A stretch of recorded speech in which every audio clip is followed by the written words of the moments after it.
Shalom.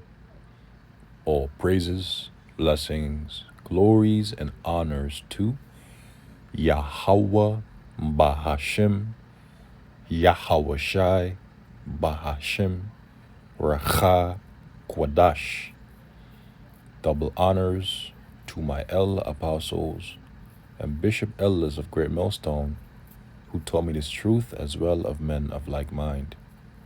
Shalom wa chasad, which means peace and mercy, to the elect of the nation of Israel, whom you so-called Negroes, Latinos, Native American Indians, and Israelite foreigners of the seed line of our forefathers, Abraham, Isaac, and Jacob, whom are scattered here in America, which is Babylon the Great, and abroad. To you I say Shalom, beginning with the 144,000 prophets, and Yahweh Bahashem, Yahweh Shai willing. This lesson is edifying and informative.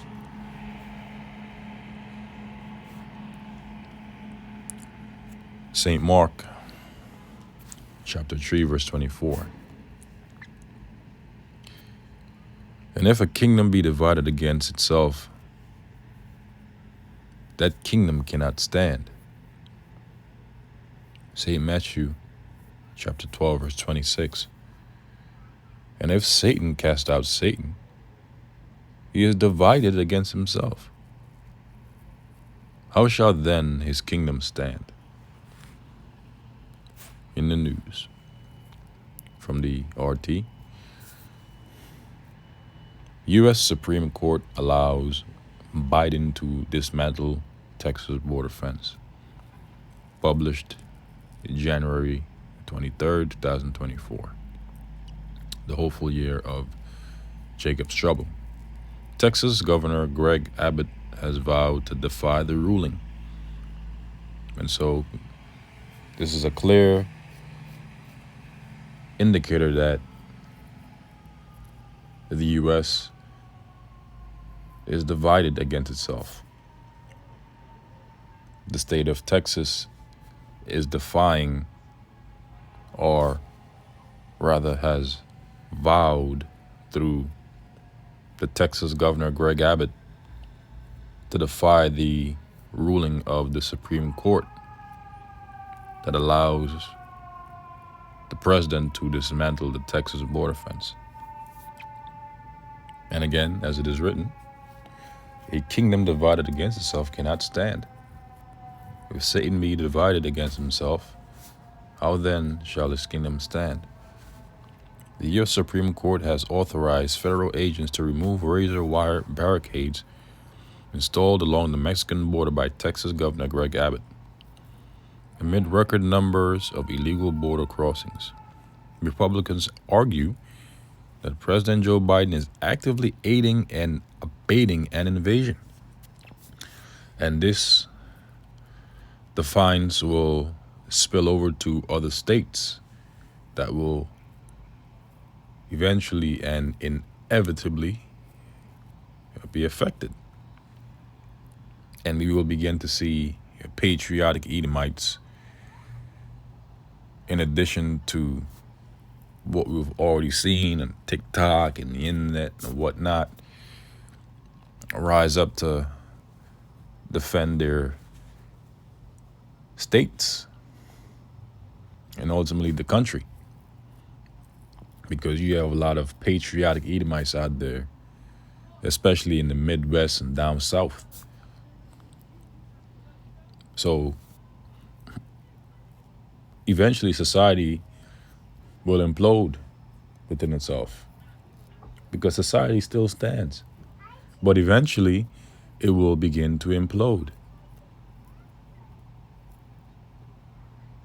People will begin to defy their governors, their presidents, their local leaders, their mayors, and take the course of their own actions within their own hands, because there will be iniquity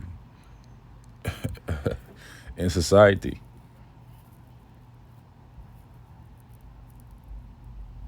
Now, Actually, the word that I wanted,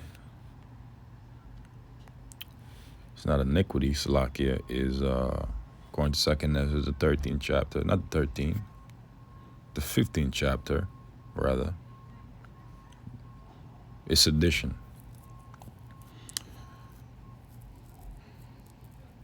Second Ezra chapter 15, verse 16 reads, "For there shall be sedition." Now, what is sedition? Now, there will be iniquity within society. And what is iniquity? Iniquity is sin upon sin. Our Lord Yahweh Shai said in the book of St. Matthew, chapter 24, verse 12, that because iniquity shall abound, the love of many shall wax cold. But there will also be sedition in addition to this. What is sedition? Sedition is incitement of resistance to or insurrection against lawful authority.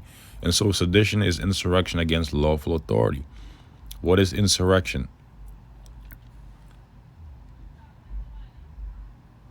Insurrection is an act or instance of revolting against civil authority or an established government. So there will be insurrection, there will be revoltings against civil authority or an established government in society. Because the course of men's actions will stand in their power. For there shall be sedition among men, and invading one another. Men will invade the homes of one another, the towns of one another, the cities of one another, the states of one another. They shall not regard their kings nor princes. Why? Because there will be sedition. There will be acts or instances of revoltings against civil authority and the established government. And the course of their action shall stand in their power. A man shall desire to go unto a city, but shall not be able. Why? Because the airports are going to be closed. The stellings are going to be closed, or your ferries. Your tunnels are going to be closed. Your roadways are going to be closed. And everything will come to a standstill. A man shall desire to go into a city and shall not be able. For because of their pride, and so because of the pride of the people, the city shall be troubled. The houses shall be destroyed, because when the cities are closed down, the cities will be troubled by reason of famine that will eventually develop because there are no truckers coming into the cities, bringing foods, victuals into the cities. The houses shall be destroyed, and men shall be afraid. And if men are going to be afraid, how much more women? A man shall have no pity upon his neighbor. No pity for nobody. But shall what is that? Jeremiah chapter 15, for who shall bemoan thee? It says, but shall destroy their houses with the sword and spoil their goods because of the lack of bread and for great tribulation. So it's going to be real bad out here, bro. It's going to be real bad. It's going to be bad out here. You don't want to listen? You're going to feel the consequences, man. You shall feel the consequences. Consequences. Now, let's go back to the article. Just having a little fun. It says, in a 5-4 decision on Monday, the court granted an emergency appeal by the Biden administration and ruled that Abbott must allow federal authorities across to the border. Though nominally conservative justices Amy Coney Barrett and John Roberts sided with their three liberal colleagues to grant the appeal. None of the justices explained their decision in writing. Abbott moved Texas National Guard troops to the border in 2021 and installed around 30 miles of razor-sharp concertina wire at the popular crossing spot of Eagle passed. When Biden's Department of Homeland Security ordered Border Patrol agents to begin cutting the wire last year, Texas Attorney General Ken Paxton sued the Biden administration, accusing the agents of damaging state property in order to assist migrants to illegally cross the border. So things began to spiral out of control. EU faces 2024 immigration surge, think tank. The Biden administration argued that an unfavorable decision would allow state law regimes to supplant federal immigration law and hamper federal agents' ability to quickly respond to emergency situations along the border. Republicans reacted to the Supreme Court's decision with outrage. This is beyond inaction. South Carolina Senator Tim Scott wrote on X, formerly Twitter, on Monday evening. President Biden is actively aiding and abating the largest southern border invasion our country has ever seen. This is not over, Abbott tweeted, adding that he will continue to defend Texas's constitutional authority to secure the border and prevent the Biden admin from destroying our property.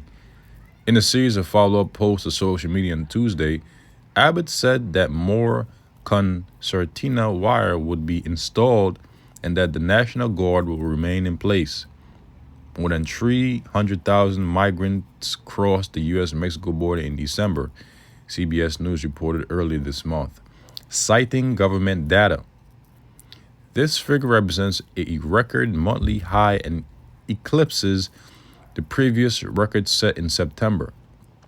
At least 7.5 million people, more than the population of the state of Arizona, have entered the U.S. illegally since Biden took office in 2021, according to U.S.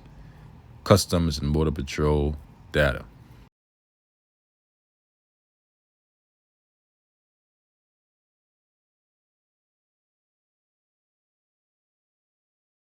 Under Biden's policy of catch and release, illegal immigrants are apprehended, detained, and then released into the U.S. with orders to show up at court hearings at a later date.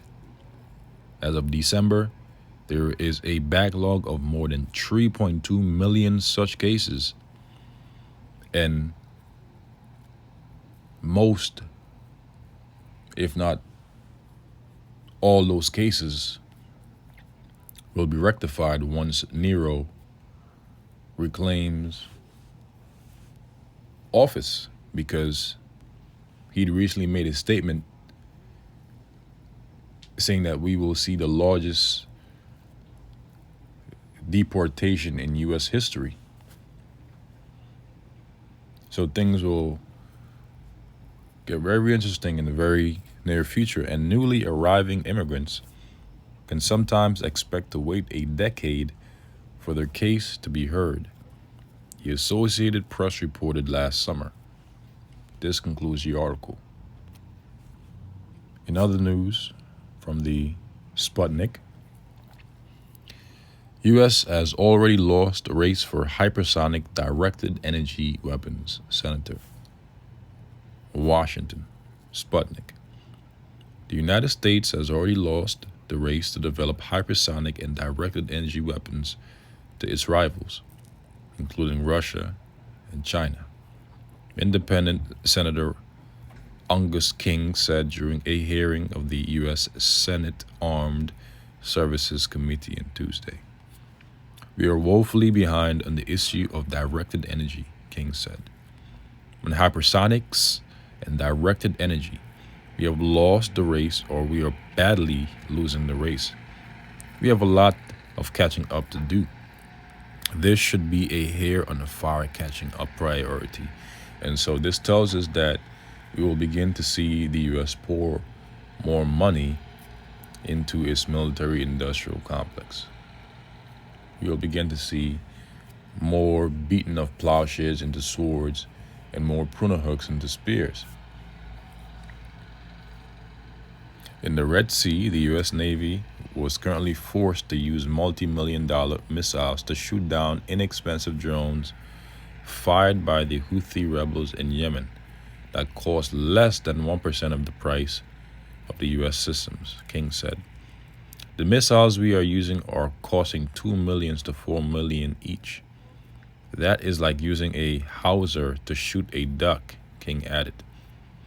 Earlier on Tuesday, the National Defense Industrial Association and the Emerging Technologies Institute said in a new report that the Biden administration and the Defense Department has failed to give U.S. business and industry the clear direction and leadership it needs to develop directed energy weapon systems.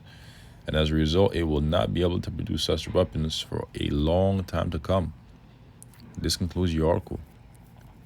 So this is truly a land of, as the Lord called it, unwalled villages in Ezekiel 38, because the Lord's great army of missiles will truly invade this land, according to Joel the 2nd chapter.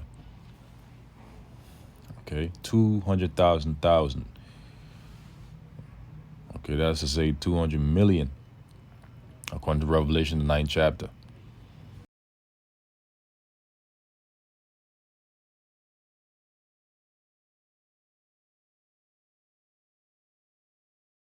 I will invade this land, according to Joel the 2nd chapter. So this concludes the lesson. This has been another in the news report. Lord's willing, it was edifying and informative to the elect, whom these lessons are for. And to you I say Shalom and Yahweh Bahashim, Yahweh Shai Barakatam to the elect. The Wadi Yahweh Bahashim, Yahweh Shai for the Racha Kudash to do this lesson. Shalom to the elect.